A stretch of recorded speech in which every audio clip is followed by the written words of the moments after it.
irajo, déglul ma irajo,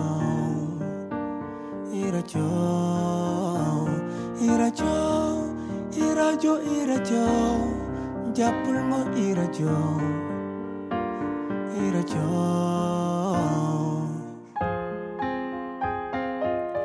irajo, irajo, irajo, irajo.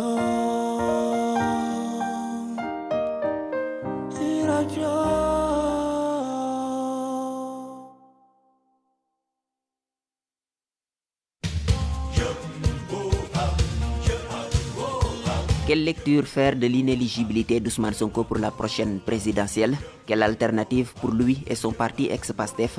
Va-t-il boycotter ou appeler à voter pour un candidat? Quelles peuvent être les alliances pour la présidentielle? L'équation Karim Wade avec sa première sortie médiatique et audiovisuelle? Quelle perspective économique pour cette nouvelle année électorale? Pour débattre de toutes ces questions, l'Air du Temps reçoit ce dimanche 7 janvier 2024 Adama Wade, directeur de publication de Financial Afrique, et Seydina Alioune Ndiaye, économiste. L'Air du Temps, c'est sur la 90.3 avec Alassane Samba Diop. Dimanche 7 janvier 2024, bienvenue à l'Air du Temps qui reçoit aujourd'hui Adama Wade, directeur de publication de Financial Afrique, et M. Seydina Alioune Ndiaye, économiste associé gérant du cabinet conseil en stratégie, en management et finance Saint-Quentin. Merci monsieur d'avoir accepté notre invitation. L'information est tombée cette semaine, c'est que le Conseil constitutionnel a décidé de ne pas regarder le dossier d'Ousmane Sonko en disant qu'il est incomplet. Ses avocats sont sortis de cette rencontre en disant aussi qu'ils vont saisir la juridiction compétente pour faire un recours. Entre-temps, il y a eu la confirmation par la Cour suprême de la condamnation d'Ousmane Sonko à 6 mois avec sursis. Ses avocats aussi considèrent que cette décision pourrait l'empêcher d'aller à la prochaine présidentielle prévue dans 49 jours. Monsieur, quelle lecture peut-on faire de cette inéligibilité d'Ousmane Sonko pour la prochaine présidentielle? Ousmane Sonko qui était considéré comme étant hyper favori par ses partisans. C'est demain. Merci beaucoup Alassane, je vous remercie pour cette invitation. Je salue mon doyen et co-débatteur M. Wade. Et c'est vrai que c'est une bonne question. Actuellement, on est à moins de 50 jours de l'élection présidentielle. Le brouillard est en train peut-être de s'éclaircir un petit peu. D'ici le 20, on saura qui sera candidat et qui ne le sera pas.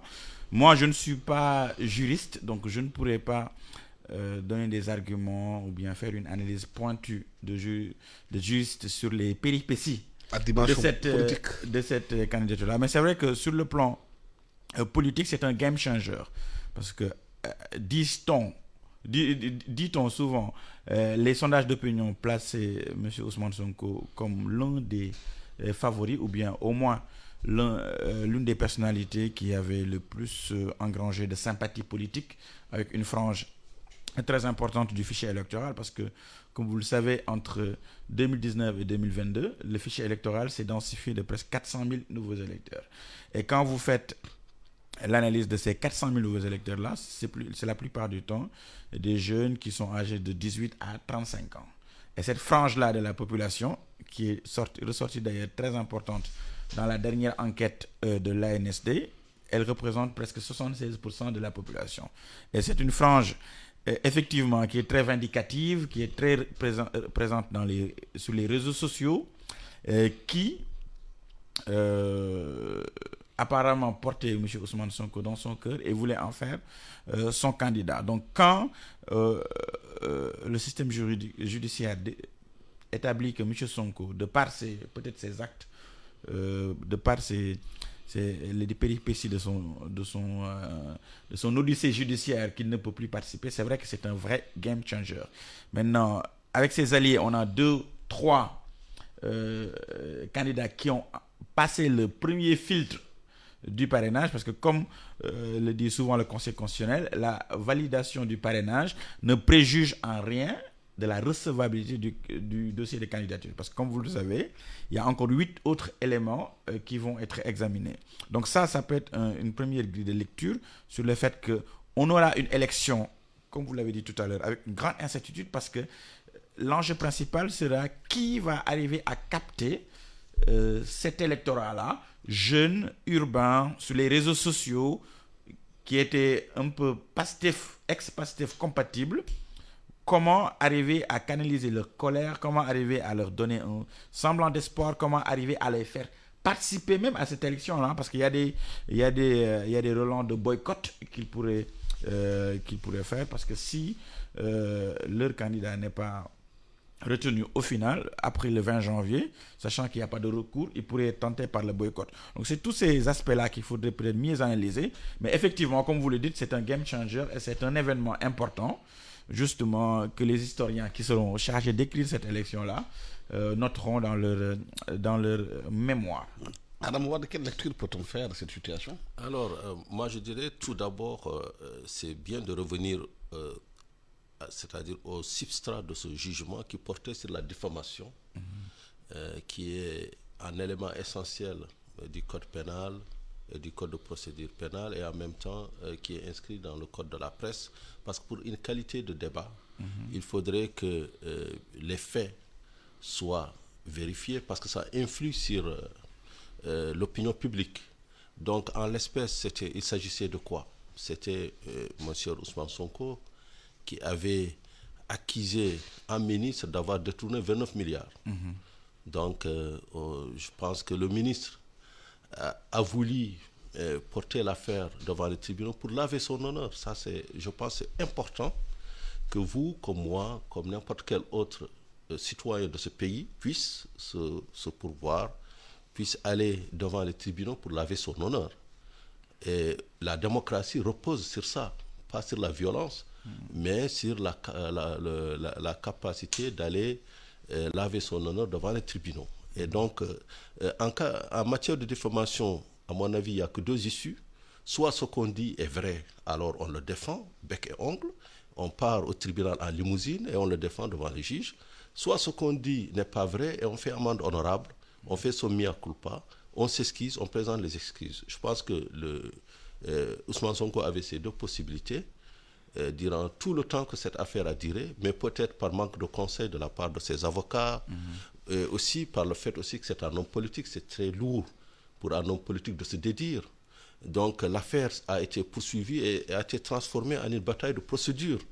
À mon avis, ces avocats ont plus misé sur les vices, à la recherche, la quête des vices, les moindres vices de procédure, le gain du temps, plus que sur le fond de l'affaire, qui portait encore une fois sur une chose très banale.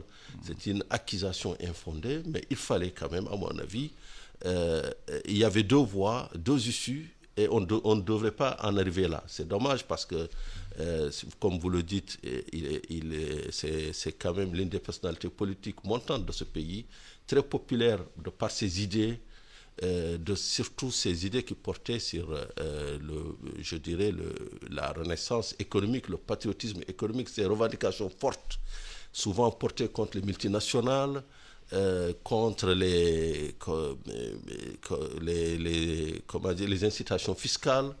Donc, pour un Sénégal vraiment au Sénégalais, je dirais. Donc, c'est un discours fondamentalement, à mon avis, qui est inspiré un peu que je qualifierais d'un discours de droite. D'un discours de droite, en tout cas dans son programme économique. Maintenant, son approche est plutôt sociale.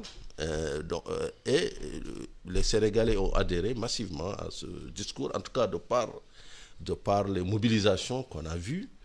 Mais encore une fois, pour le dire, dans une démocratie, dans un état de droit, il est important que tout citoyen puisse laver son honneur devant les tribunaux, se défendre son honneur, pas par la violence, mais devant les tribunaux.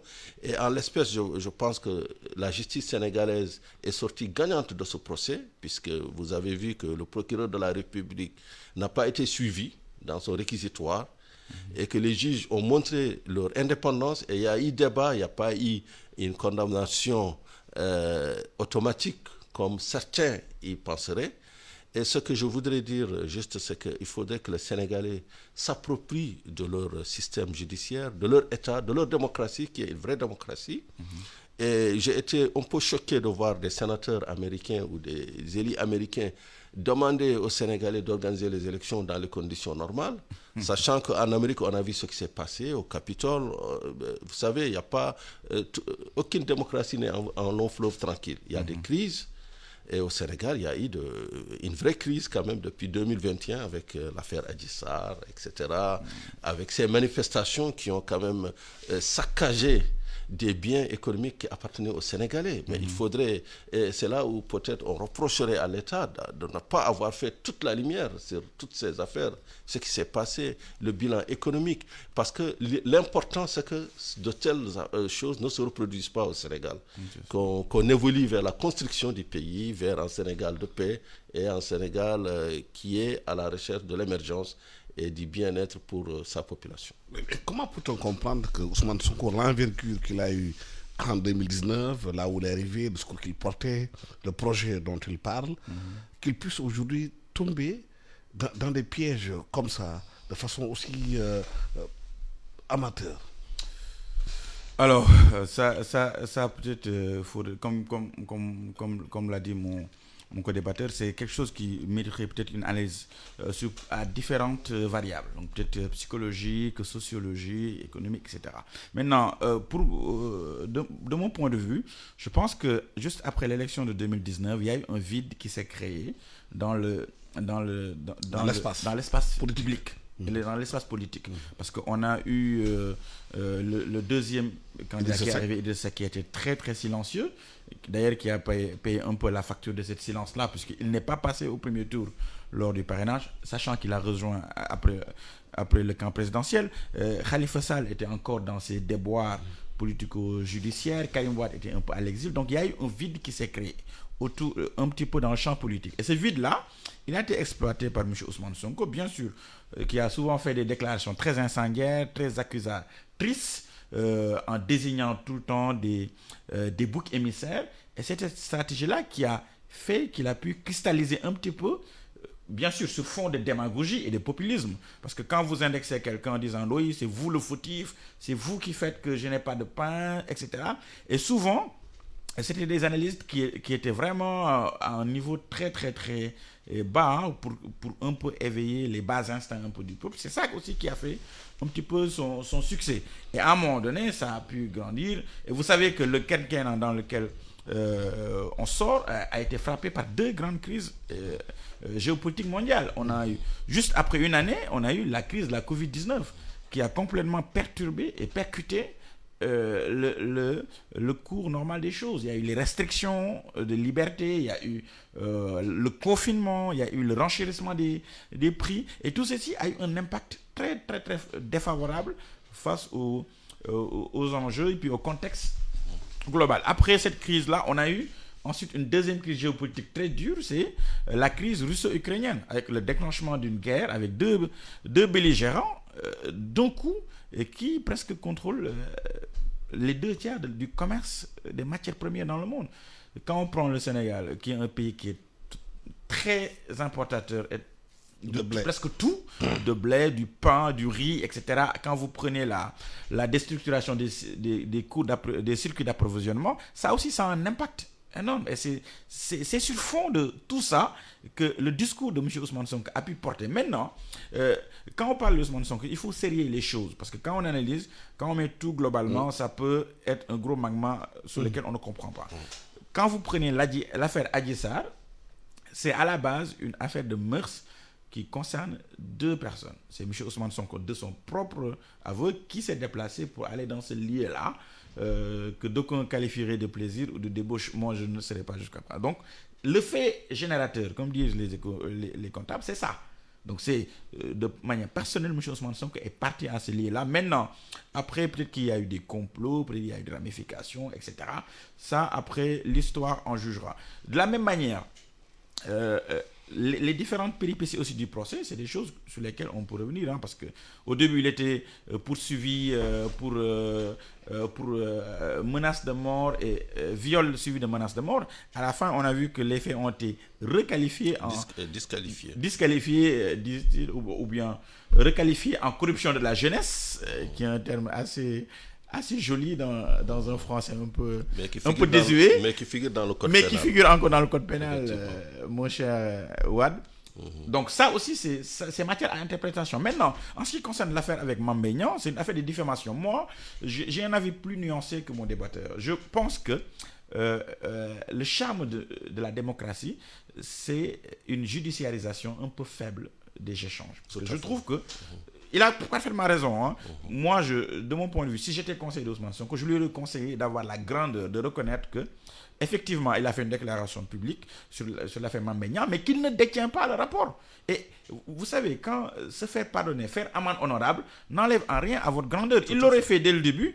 Et comme le dit mon co-débatteur, s'il avait de bons conseillers, mais l'affaire n'aurait pas atteint ce niveau-là. Cette ampleur. Il y a aussi quelque chose qu'il faut souligner, c'est que durant l'affaire Ousmane Sonko, on a quand même eu 2 décisions de justice que l'administration, que l'État a refusé d'appliquer.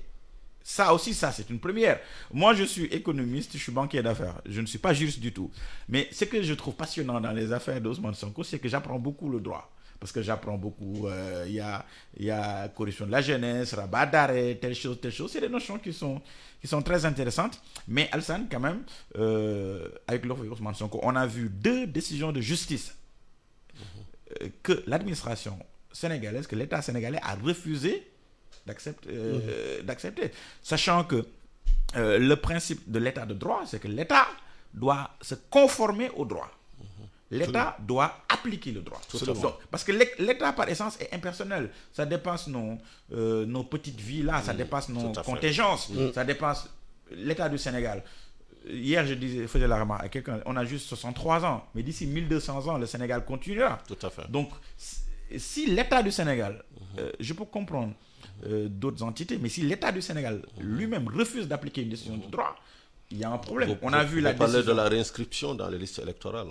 C'est ça, c'est une décision de justice qui a été faite. Je pense que l'État se grandirait à appliquer ces points-là, sachant que, comme le dit un doyen qui m'est très cher, le droit c'est comme un tissu.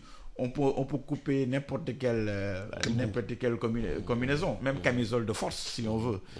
Voilà. Mais cette affaire aujourd'hui, quelle alternative politique pour Ousmane Sonko?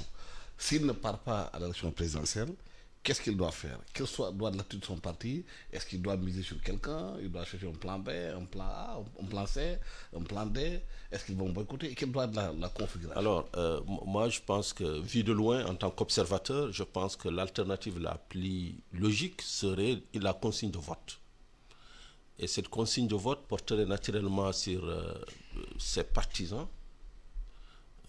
On penserait à Diomaye Faye, bien que une question demeurerait dans ce cas de figure, c'est est-ce que Diomaye Faye n'est pas soumis ou bien n'est pas concerné par la dissolution du parti, le PASTEF, et ce qui va avec. L'autre alternative serait de se rabattre sur un candidat comme un candidat qui est un peu un candidat du système. Et je pense que c'est une solution aussi, mais qui va être accompagnée d'un grand débat au sein du parti. Est-ce qu'après avoir un petit peu, après s'être positionné comme le candidat de l'antisystème, on pourrait donner une consigne de vote pour un candidat du système au nom de la survie, parce que le plus important pour Sonko aujourd'hui, c'est peut-être d'envisager l'avenir au-delà de 2024. Oui, de parce que rester dans le jeu. noms circulent comme étant des gens qui seraient proches d'Ousmane Sonko. Les gens parlent de Cheikh Tidiane Dièye, d'autres parlent de Tchefal, d'autres parlent aussi de Boubacar Camara, Habib Sy, qui aurait eu le parrainage de 13 députés qui est ex-PASTEF. Est-ce que ces cas de figure peuvent être possibles? Alors pour moi, dans le cas de Habib Sy, qui est un ancien du PDS, un ancien ministre sous le président Wade, il n'y a pas de figure qui incarnerait mieux le système que Habib Sy par les temps actuels. Donc ça veut dire que soit PASTEF évolue et se disent finalement je vais m'acoquiner, me mettre avec le système pour un petit peu remettre le système à l'endroit, soit ils se disent bon écoutez nous allons aller avec un Jay par exemple, Cheikh Tidiane Dièye, qui est effectivement un vrai allié au sens premier du terme, puisque je pense que même durant les manifestations, nous l'avons vu et tout, et il fait partie de ceux qui incarnent un petit peu ce radicalisme politique, radicalisme entre guillemets, et je pense que lui, il correspondrait mieux aux attentes des pastifiens, de par son positionnement politique. Mais Habib Sy, je pense que ça va conduire à une fracture du parti, parce que vraiment, ils ont passé pratiquement depuis leur création en 2013-2014 à pourfendre un système, et s'allier avec ce système poserait problème à mon avis. Je rappelle que vous suivez l'Air du Temps, qui reçoit aujourd'hui Adam Wade, directeur de Financial Afrique, et aussi Selina Alioune Ndiaye, qui est économiste associé gérant du cabinet de conseil Second. Par rapport à ça, on ne sait jamais. Ça c'est une très bonne question. Pour s'asseoir et dire, oui, je renie tout. Non, ça c'est une très bonne question. Comme on vit souvent en politique dans nos pays. Ah ouais, vous savez, les promesses, surtout en politique, n'engagent que ceux qui croient. Ouais. Moi, j'ai une anecdote qu'on m'a racontée sur un ancien président de la République qui, paraît-il, le premier jour, donc quand il a été vraiment investi et tout, il est entré dans son bureau. Après, il y a son chef du protocole qui est venu, qui a montré un peu les choses. Il dit, tiens, tel objet, il dit, alors ça, comment ça marche? Il dit, non, monsieur le président, c'est ça à votre discrétion.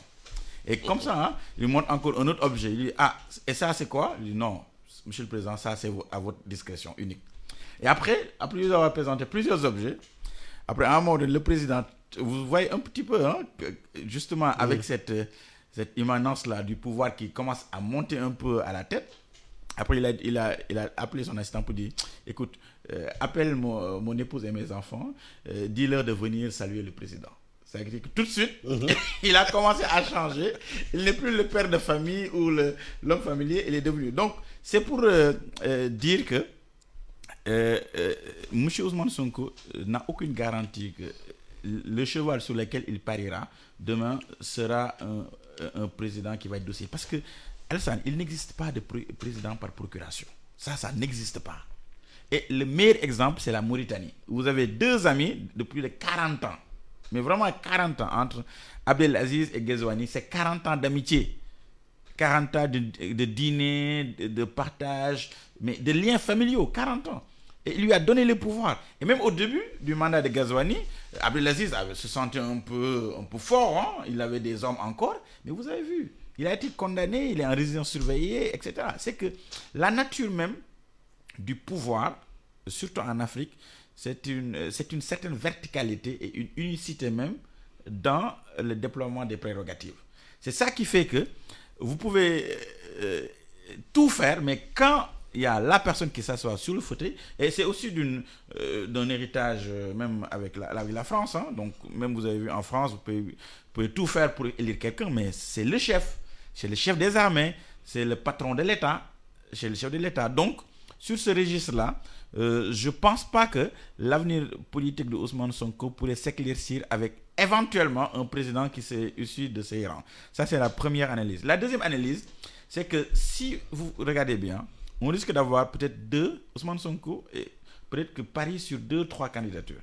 Maintenant, ces 2-3 candidatures-là, il y a un effet qui est collatéral. Ça peut diminuer leur poids. Et ça peut éclater les voix du PASTEF. Disperser, voilà. Il y a le risque de dispersion des voix d'Ousmane Sonko autour de 2 ou 3 candidatures qui lui seraient proches et qui arriveraient à passer le filtre du contrôle du Conseil constitutionnel. Et chemin faisant, quand vous avez une petite dispersion en 2-3 candidatures, imaginons par exemple Habib Sy, Cheikh Tidiane Dièye, Déthié Fall ou Boubacar Camara, ça ferait déjà 4 qui seraient proches d'Ousmane Sonko. Donc les militants de PASTEF seraient un peu tiraillés entre ces 4-là. Et si Ousmane Sonko serait quelqu'un qui aurait un certain poids, peut-être entre 30 et, je sais pas moi, 40%, chacun de ces candidats-là pourrait se retrouver avec 10, 12 ou 8% selon la campagne qu'il aura menée. Et ça fera comment on appelle, ça fera le compte du candidat au pouvoir qui pourrait avoir quelque chose de plus grand. Donc, moi, je disais tout à l'heure, à l'entame du débat, on est dans de l'incertitude radicale. Personne ne sait ce qui va se passer demain. Je pense que le premier jalon, c'est d'attendre après le 20 pour connaître les vrais candidats. Et une fois ce moment-là passé, on pourra mieux analyser les choses. Mais de mon point de vue, actuellement, c'est très prématuré parce que les choses bougent. On est vraiment dans la tectonique des plaques permanente actuellement. Oui, mais dans ce magma politique au Sénégal, on voit la sortie de Karim Wade. Pour la première fois depuis plus de 7 ans, peut-être 12 ans qu'il est hors du Sénégal. C'est la première fois qu'on entend sa voix enregistrée, qu'il parle au Sénégal. Avant, c'était des communiqués laconiques. Aujourd'hui, il fait une déclaration filmée, diffusée. Effectivement. Certains même, on s'est dit, est-ce que c'est de l'intelligence artificielle, entre autres. Bon, on ne croit pas à ce genre de choses-là. Mais comment peut-on analyser aujourd'hui cette sortie de Karim Wade? Alors, pour moi, cette sortie marque pas une erreur politique, mais une erreur de communication. Ah oui? Oui, parce que après 7 ans de silence, on s'attendrait à ce que Karim Wade s'adresse aux Sénégalais en leur disant je vous donne rendez-vous à l'aéroport Blaise Diagne, tel jour, telle heure, j'arrive, venez massivement m'accueillir, comme l'aurait fait son père. Finalement, on a vu un Karim Wade qui s'adresse, mais qui ne dit rien de précis sur son retour, parce que la question fondamentale, c'est qu'il rentre quand. Il a dit que c'est bientôt la fin de l'exil. Mais le bientôt, justement, c'est ça qui constitue l'erreur de communication, puisque finalement, il a installé le doute au sein de son parti, au sein de la coalition de ses partisans. La question fondamentale, c'est est-ce que Karim est un candidat ou non? Est-ce qu'il ne va pas rééditer le coup de 2019. Voilà. Ah oui. Et finalement, si on devrait parier, moi si je devais parier sur son retour ou non, je dirais que je vais parier qu'il ne va pas revenir. Ah oui. Ne serait-ce que parce que il y a quand même, je pense, une épée de Damoclès, c'est cette amende colossale qui pèse sur lui. Je pense que c'est 138 milliards de francs CFA à payer. Il me semble que si le grand débat, le grand dialogue national qui a eu lieu a peut-être l'a remis en selle dans le jeu politique, il me semble que ce grand débat ne l'a pas amnistié, donc des peines, surtout de cette amende, qui est peut-être des prérogatives des députés. Et tant que cette question demeure, je ne le vois pas revenir vraiment de sitôt. Oui, vous avez cette même lecture? Oui, et j'ajoute surtout, et ça c'est un autre point qui est très sérieux concernant la candidature de M. Karim Wade, c'est sa double nationalité ou sa nationalité française. Parce que comme vous le savez, présumé. Voilà, même dans son discours, il a parlé de mon Sénégal natal, ce qui a été un grand point d'humour peut-être dans son discours, mais... Mais certains qui sont proches de lui disent qu'il a renoncé à cette nationalité. Voilà, mais renoncé à depuis le mois de décembre, le 14 décembre. Voilà, peut-être qu'il a son papier qu'il va déposer. Peut-être qu'il a son papier qui va montrer qu'il est de nationalité exclusivement sénégalaise.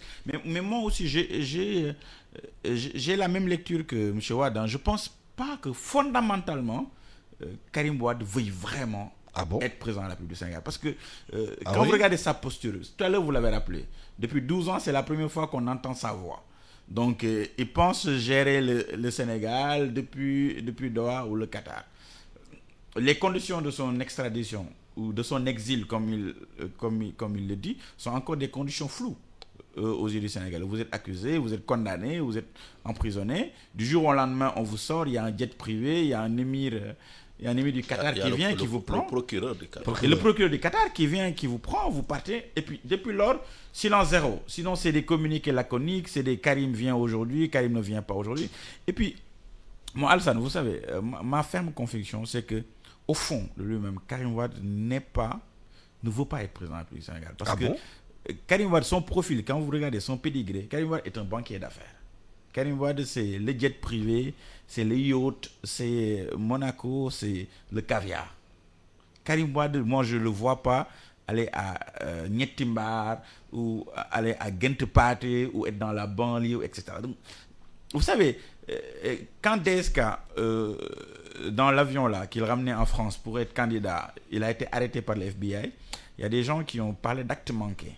c'est le fait qu'au fond, DSK lui-même ne voulait pas vraiment être candidat. Parce que quand on veut être candidat à l'élection présidentielle, on peut tout y mettre, mais il y a un moment donné, il y a une trahison du très fond même de l'âme, quoi. C'est ça qui a fait que la nuit précédant son départ, pour venir en France et vraiment être candidat, il a vu une femme de ménage qui passait par là et tout de suite, il y a une pulsion qui a été tellement débordante qu'il a fait l'acte qu'il a fait et qu'il n'a pas pu être candidat à l'élection présidentielle. Moi, je crains le même scénario que Karim Wade. Je crains que les gens peuvent le pousser, mais au fond de lui-même, c'est pas quelqu'un qui est vraiment prêt à descendre sur le terrain pour être candidat à l'élection présidentielle. Et dans le cas de figure où il viendrait, qu'est-ce qui va se passer?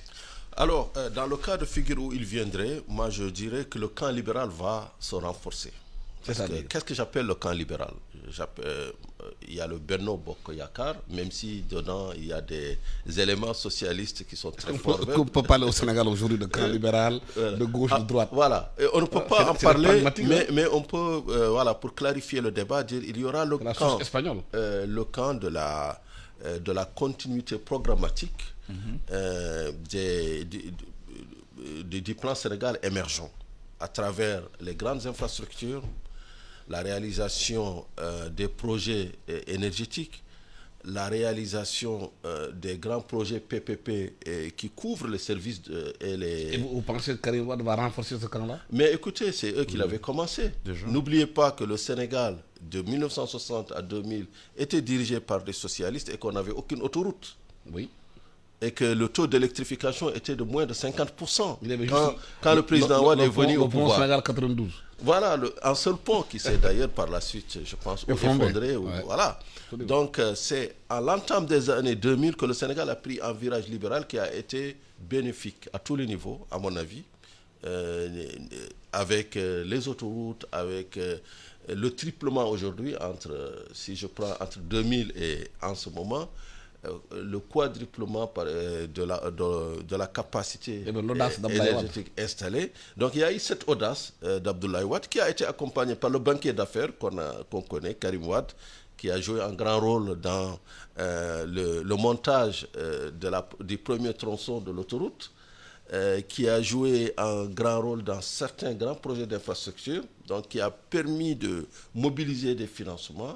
Et le président Macky Sall a continué, il a accentué ce programme qui fait qu'aujourd'hui le Sénégal est peut-être en Afrique subsaharienne l'un des pays qui a le parc autoroutier le plus dense.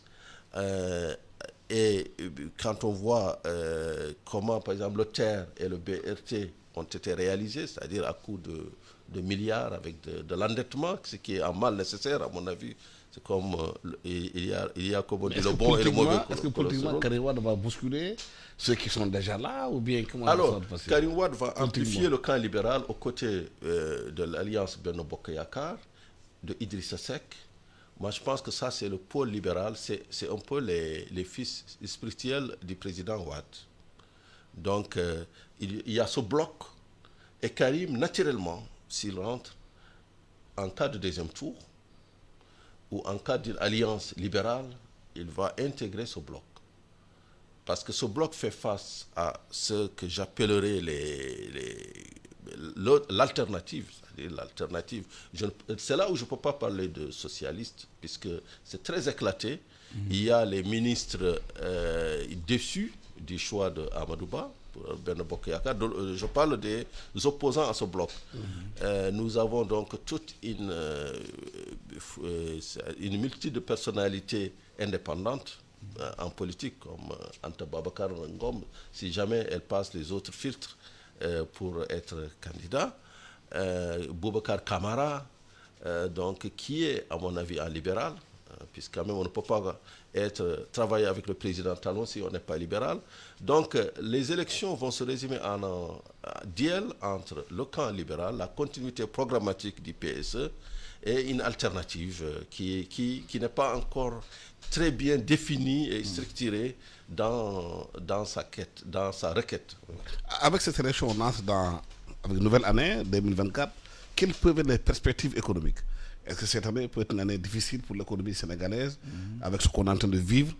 aujourd'hui, beaucoup estiment que dans quelques mois, on pourrait encore voir l'augmentation des prix, compte tenu de ce qui se passe à la mer Noire, avec l'histoire de outils, entre autres, où les transporteurs sont obligés de contourner, aller jusqu'au Cap de Bonne-Espérance, que tout ça, ça peut avoir un impact sur l'économie sénégalaise. Alors ça c'est vrai, c'est un vrai point actuellement sur le plan géopolitique avec la crise qui se joue au niveau de la mer Noire. Le trafic mondial est très perturbé. Il y a des gens qui sont en train de faire tout le tour de l'Afrique pour encore rejoindre l'Europe. Et ça, effectivement, comme vous le dites, ça déstructure un peu les cycles d'approvisionnement. Et in fine, il y aura de l'inflation encore mondiale. Et comme on importe beaucoup et on exporte très peu, on risque d'importer encore cette inflation-là, qui fera que peut-être les conditions de vie seront un peu compliquées. Deuxième point essentiel, c'est la dette. La dette, parce que quand vous prenez la loi des finances initiale pour 2024, que le président actuel va peut-être dérouler sur 3 mois, le service de la dette est de 1248 milliards. Donc c'est presque, le Sénégal va payer presque 3 milliards par jour de dette. Donc, et c'est le premier poste budgétaire. Hein.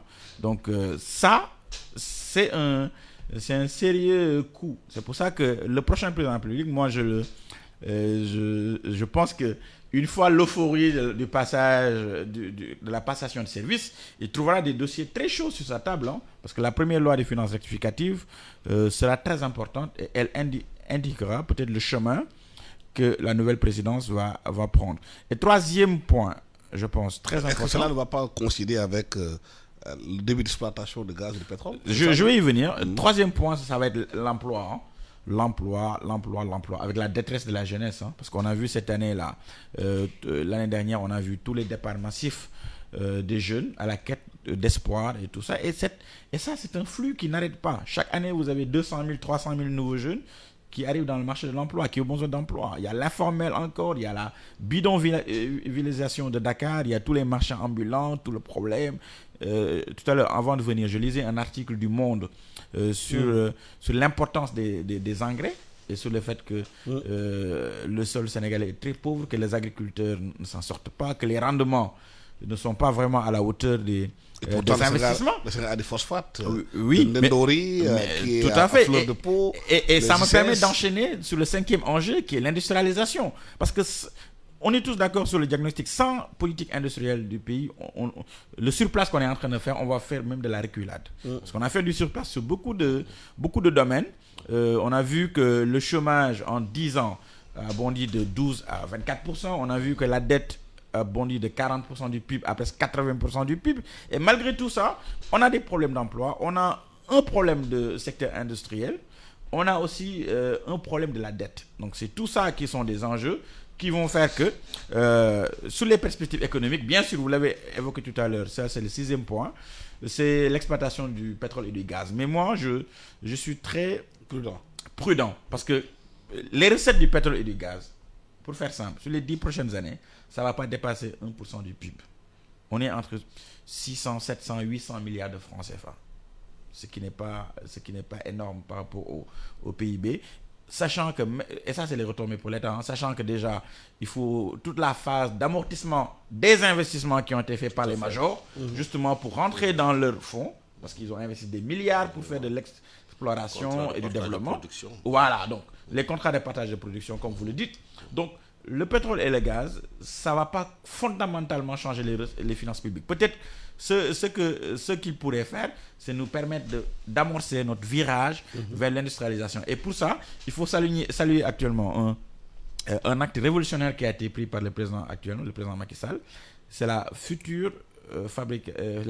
futur montage d'une unité de fabrication d'engrais à partir du gaz. Et ça, si on l'a, ça va nous permettre d'amorcer la révolution industrielle. Ça a été un MOU récemment signé au TICAD de Tunisie entre Petrosen Trading et Services et Mitsubishi, justement pour monter une usine de fabrication d'engrais au Sénégal. Et ça participe à la politique industrielle et puis à la souveraineté alimentaire. Donc ça, c'est un point positif à saluer. Alors, quelle perspective économique pour 2024 avec cette élection présidentielle?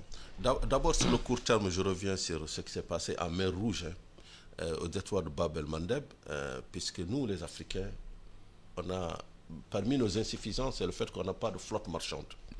Aucun de nos pays en Afrique aussi du Sahara n'a de capacité à réguler le commerce international. Ce qui fait que CMA-CGM, qui est l'un des premiers transporteurs de conteneurs vers l'Afrique, a doublé ses tarifs depuis le 2 janvier. La COVID, oui. Et tous les autres ont suivi. Donc Maersk, tous les grands transporteurs. Donc attendez-vous que dans un mois, qu'il y ait une inflation importée très massive. Donc on peut s'attendre dans les prochains mois à l'augmentation des prix.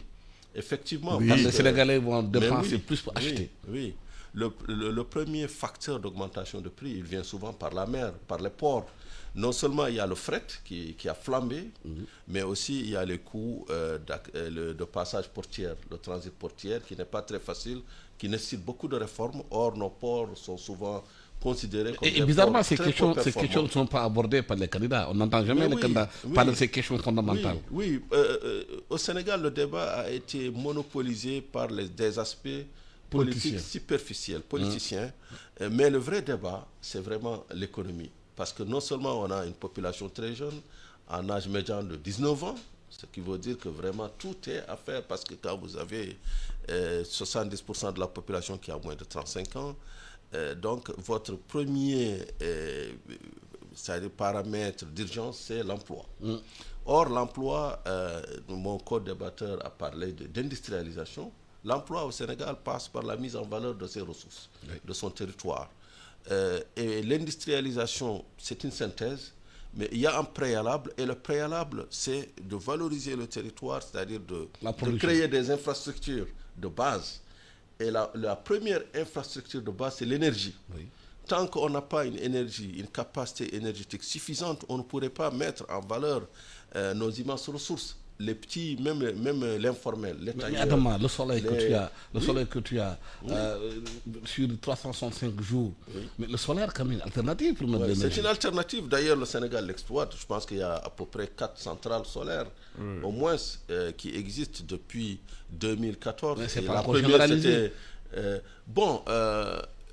ça évolue, mais il faudrait faire attention dans ces centrales au montage financier. Il ne faudrait pas que les centrales coûtent plus cher que le conventionnel.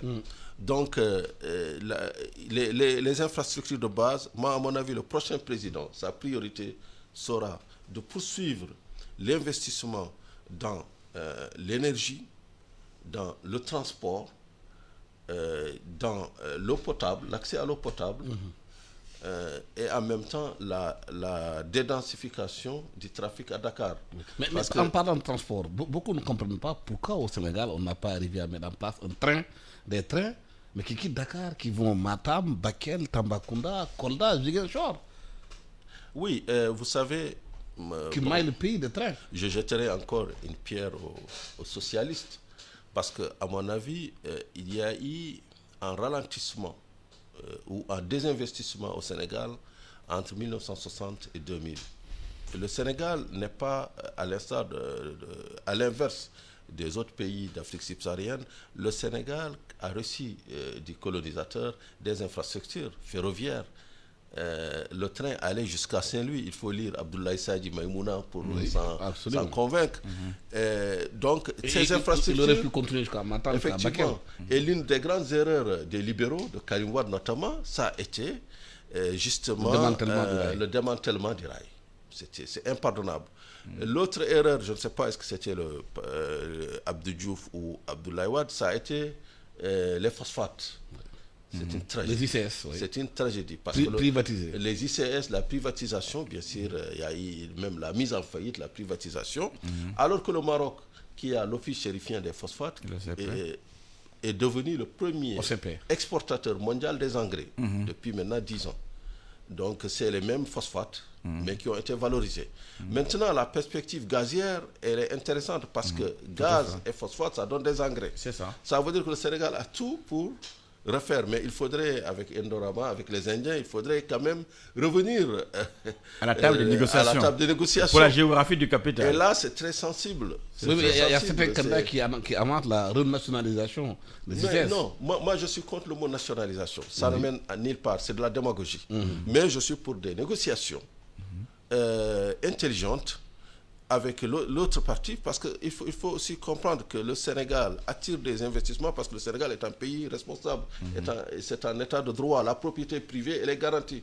On ne peut pas venir du jour au lendemain et dire on nationalise. Si vous le faites, c'est tous les investisseurs qui vont quitter.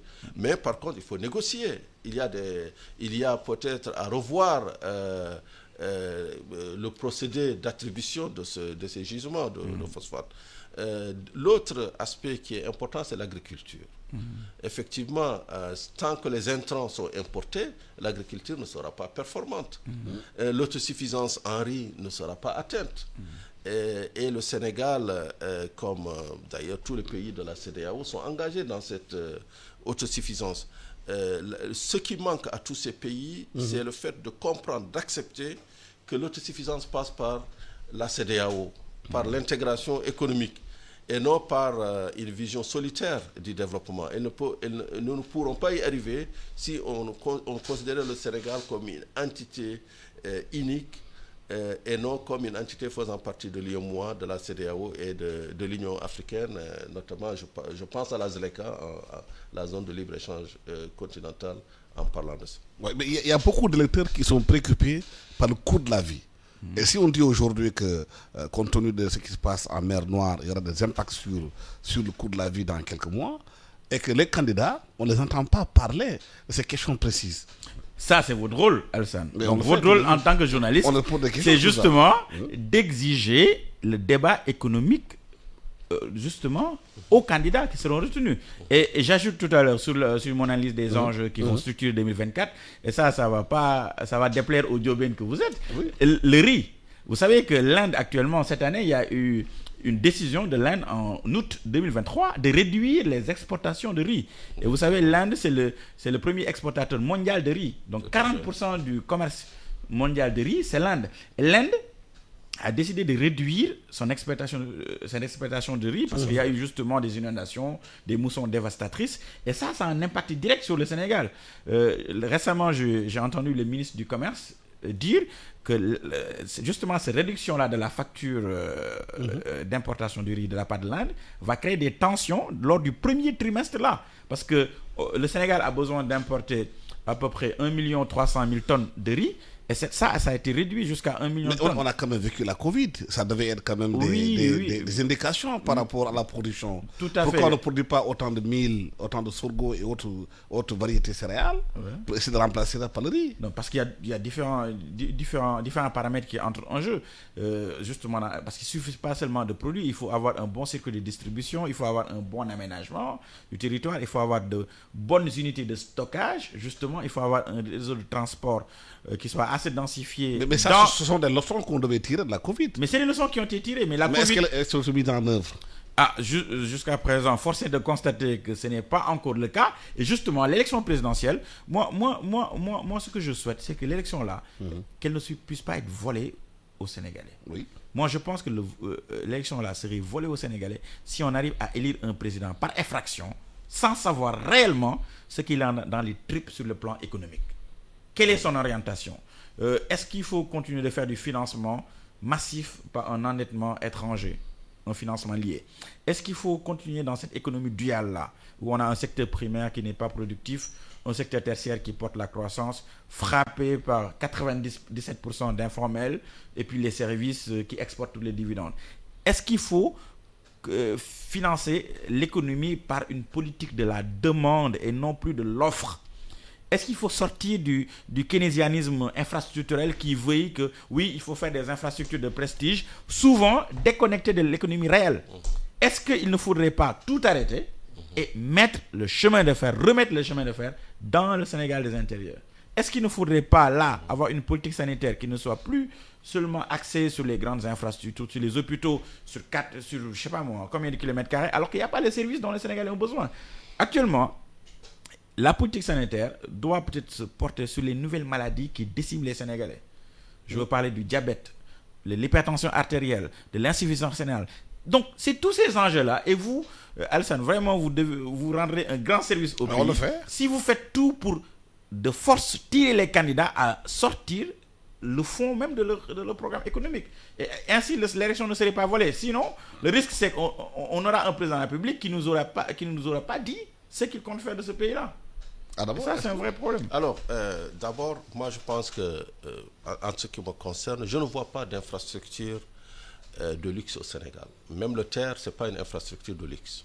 Quand on dit que ce moyen de transport assure le déplacement sur sa première année de 17 millions de passagers, je me dis que l'un des gros problèmes de Dakar, qui concentre à peu près 80% du chiffre d'affaires des entreprises, c'est la mobilité.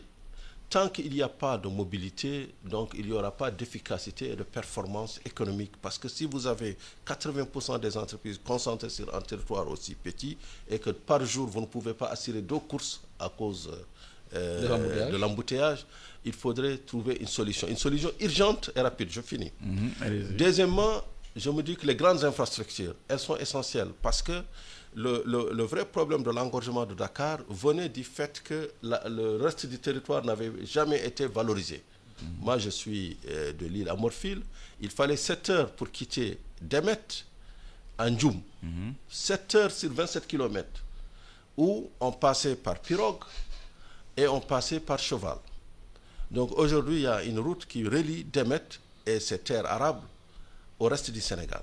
Donc ça veut dire que la production agricole peut être performante là-bas, parce qu'on ne peut pas parler d'autosuffisance sans une compétitivité. On ne peut pas parler d'industrialisation sans la compétitivité des coûts de facteurs. Et les grands investissements dans les infrastructures portent justement sur cela, les coûts de facteurs. Parce que sans cela, il n'y a pas d'industrialisation, il n'y a pas même de santé. Parce que la santé, elle repose sur les infrastructures de base. L'énergie, les routes, la mobilité, c'est ça qui fait la santé. La santé, c'est une synthèse, c'est comme l'éducation. Tant qu'il n'y a pas l'énergie, les routes, les infrastructures de qualité, l'éducation aussi va souffrir de masse. Le temps que vous avez terminé, malheureusement. C'est au moment où le plus merci infiniment, M. Adam Wade, pour la publication. Merci infiniment, Célina Aliou Ndiaye, économiste. À la technique, Amadissi, micro-Alsan Sambodjo, bon dimanche à tous. C'est vrai que c'était le moment le meilleur de la radio, 90.3.